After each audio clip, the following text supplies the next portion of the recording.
ہم وزن اعتبار سے من صام رمضان ایمانا واحتسابا غفر له ما تقدم من ذنبه، من قام رمضان ایمانا واحتسابا غفر له ما تقدم من ذنبه۔ اب سوال پیدا ہوتا ہے قیام اللیل سے مراد کیا ہے؟ یہاں پہ میں تراویح کی کا جو پس منظر ہے وہ بیان کر دینا چاہتا ہوں۔ دیکھیے جیسا کہ ہم نے خطبے میں بھی دیکھ لیا، اللہ نے قیام اللیل جو ہے اسے فرض نہیں ٹھہرایا، تطوعا۔ قرآن مجید میں بھی اس کا کوئی ذکر نہیں، احادیث میں اس کی تشویق و ترغیب پوری موجود ہے۔ ایک اور حدیث بھی ہم بعد میں پڑھیں گے اس پر۔ اس کا پس منظر کیا تھا کہ اس کو چھوڑ دیا گیا۔ اب ظاہر بات ہے مسلمانوں میں کمزور بھی ہیں، مسلمانوں میں وہ مزدوری کرنے والے بھی ہیں، روزہ تو فرض ہے ان پر، چاہے مئی کا مہینہ ہے اور گندم کاٹنی ہے، روزہ تو پھر بھی رکھنا ہوگا، یہ سب کچھ۔ لیکن یہ کہ رات کو پھر کھڑے رہنا ان کے لیے، جاگنا ممکن نہیں، لہذا ان کے اوپر یہ چیز فرض نہیں۔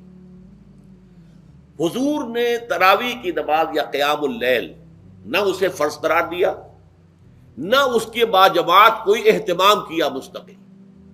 صرف 3 راتیں آپ نے جماعت کروائی ہے، اس میں 8 رکعتیں آپ نے پڑھی ہیں کہ جو آپ کا معمول تھا تہجد کا وہ پڑھی، اور تہجد کے وقت ہی جماعت کرائیے۔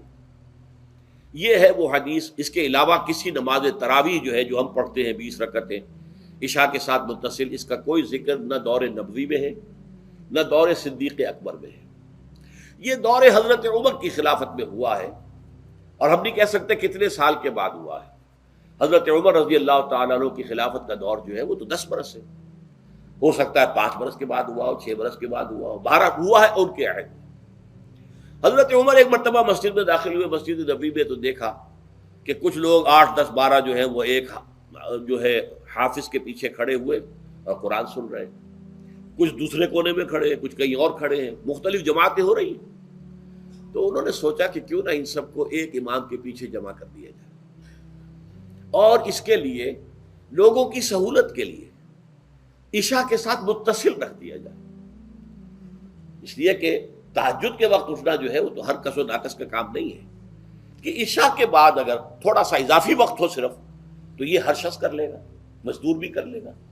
لہذا آپ نے یہ نظام تجویز فرمایا کہ عشاء کے متصلاً بعد 20 رکعت نماز پڑھی جائے اور ایک امام کے پیچھے پڑھی جائے۔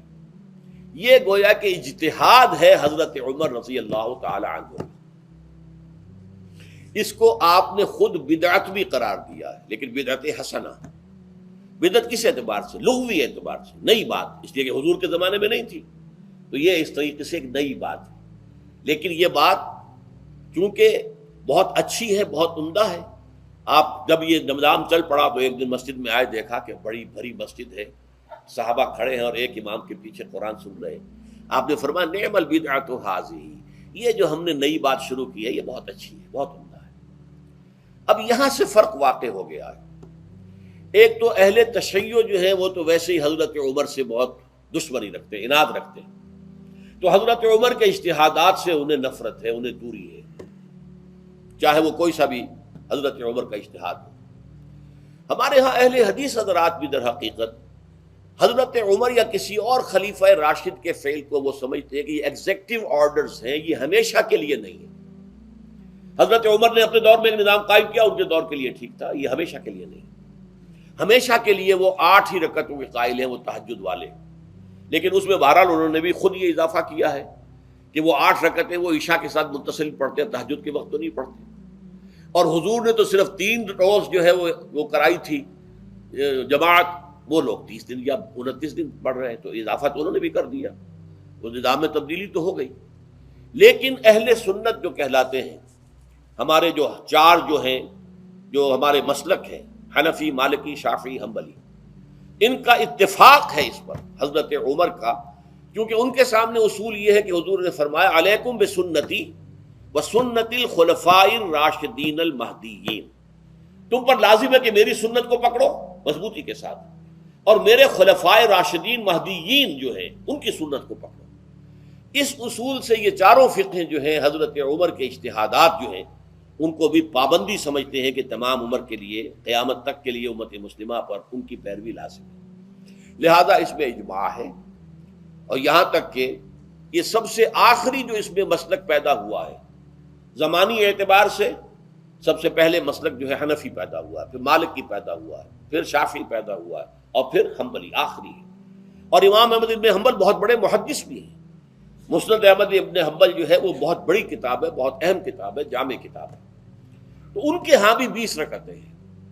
چنانچہ حرمین شریفین میں، سعودی عرب میں، مکے اور مدینہ منورہ میں جو نماز تراویح ہوتی ہے اس کی 20 رکعتیں ہیں، لیکن اہل حدیث حضرات جو ہیں وہ اس 8 کے اوپر اکتفا کرتے ہیں۔ بہرحال یہ ایک اختلاف ہے جو میں نے اس کا پس منظر بیان کر دیا، لیکن اس 20 رکعت نماز سے ادا کرنے سے، جو کہ زیادہ سے زیادہ 50 منٹ یا 1 گھنٹہ لگتا ہے، اس سے وہ قیام اللیل کا حق ادا نہیں ہوتا۔ قیام اللیل کا تو کچھ اور ہی تقاضا ہے۔ قیام کسے کہتے ہیں؟ یہ سورہ مزمل سے واضح ہوتا ہے، یا ایھا المزمل قم اللیل الا قلیلا نصفہ او انقص منہ قلیلا او زد علیہ ورتل القرآن ترتیلا۔ آدھی رات یا آدھی رات سے کچھ کم، یعنی تہائی رات، یا آدھی رات سے کچھ زائد، 2/3 رات، یہ ہے قیام اللیل۔ چنانچہ سورہ مزمل ہی کی آخری آیت جو دوسرا رکوع مشتمل ہے جس پر، اس میں صاف کہہ دیا گیا ان ربک یعلم انک تقوم ادنی من ثلثی اللیل ونصفہ وثلثہ وطائفۃ من الذین معک۔ اے اللہ کے نبی، اللہ خوب واقف ہے کہ آپ بھی اور آپ کے ساتھ ایک جماعت بھی رات کو کھڑی رہتی ہے، 2/3 رات یا آدھی رات یا 1/3 رات۔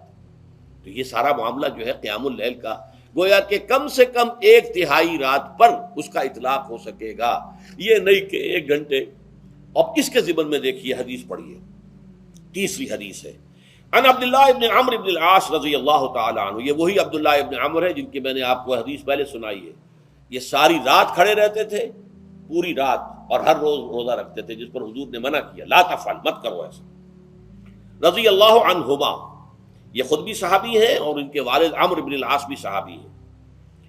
ان رسول اللہ صلی اللہ علیہ وسلم قال، کہ اللہ کے رسول صلی اللہ علیہ وسلم نے فرمایا، الصیام والقرآن یشفعان للعبد، روزہ اور قرآن بندے کے حق میں شفاعت کریں گے۔ یقول الصیام، روزہ یہ عرض کرے گا اللہ کی جناب میں، اے رب پروردگار، انی منعتہ الطعام والشہوات بالنہار، میں نے تیرے اس بندے کو دن کے دوران کھانے پینے سے اور اپنی شہوت کا تقاضا پورا کرنے سے روکے رکھا، یہ میری وجہ سے روکا رہا، تو میری شفاعت اس کے حق میں قبول فرما، فشفعنی فیہ، میری شفاعت اس کے حق میں قبول فرما۔ ویقول القرآن، قرآن کیا کہے گا؟ منعتہ النوم باللیل، میں نے اسے رات کے وقت سونے سے، نیند سے روکے رکھا، فشفعنی فیہ، تو اس کے حق میں میری شفاعت قبول فرما۔ حضور فرماتے ہیں فیشفعان، ان دونوں کی شفاعت قبول کی جائے گی۔ یہ ہے قیام اللیل۔ یہ قیام اللیل صرف تراویح کی نماز سے جو پڑھ لی جاتی ہے، اور ہمارے ہاں تو یہ ہے، وہاں کم سے کم یہ تو تھا، صحابہ کرام کھڑے ہوتے تھے تو جو قاری پڑھ رہا ہوتا تھا وہ ان کے دل میں اترتا جاتا تھا، اس کا مضمون اور مفہوم جو ہے ان کو معلوم ہے، لہذا وہ اس کی زبان سے نکلا ہوا ہر لفظ ان کے قلب کی گہرائیوں تک اتر رہا ہے۔ یہاں تو یہ ہے پیرٹ لائک حافظ ہے، اسے خود پتہ نہیں میں کیا پڑھ رہا ہوں، اکثر حفاظ جو ہیں وہ عالم تو نہیں ہوتے، اور جو سن رہے ہیں انہیں کچھ پتہ نہیں ہم نے کیا سنا ہے۔ تو ٹھیک ہے، کم سے کم ثواب تو انہیں ملے گا کہ انہوں نے وقت نکالا ہے، 1 گھنٹہ ہی اضافی صحیح، لیکن بہرحال اس کا وقت تو انہوں نے نکالا ہے، محنت کی ہے، کھڑے رہے ہیں، ثواب ملے گا۔ لیکن جو مقصد ہے وہ حاصل نہیں ہوتا۔ اس مقصد کے حصول کے لیے اول تو قیام اللیل کی کم سے کم مدت 1/3۔ اگر کوئی شخص فرض کیجئے کہ اس کے ہاں کوئی اور انتظام نہیں ہے، جیسا کہ ہمارے ہاں ہم نے انتظام کیا ہے، بڑے بڑے شہروں میں دورہ ترجمہ قرآن، اس میں ہمیں 5 گھنٹے لگ جاتے ہیں، نصف شب کے قریب جو ہے معاملہ ہو جاتا ہے۔ اس میں کیا ہوتا ہے کہ ہر 4 رکعت سے پہلے جو اس کے اندر پڑھا جانا ہے حصہ قرآن کا، اس کا پہلے ہم مطالعہ کرتے ہیں بیٹھ کر، ترجمہ اور کچھ موٹے موٹے نکات کی جو ہے وضاحت، پھر کھڑے ہو گئے اور قاری صاحب کے پیچھے 4 رکعتوں کے اندر وہ 4 رکوع یا جتنے بھی ہیں پڑھ لیے، سن لیے، پھر بیٹھ گئے 4 کے بعد پھر اگلی 4 رکعتوں کے اندر جو کچھ پڑھا جانے والا ہے اس کا ترجمہ، اس کی تفہیم ہو گئی، پھر کھڑے ہو گئے، پھر سن لیا۔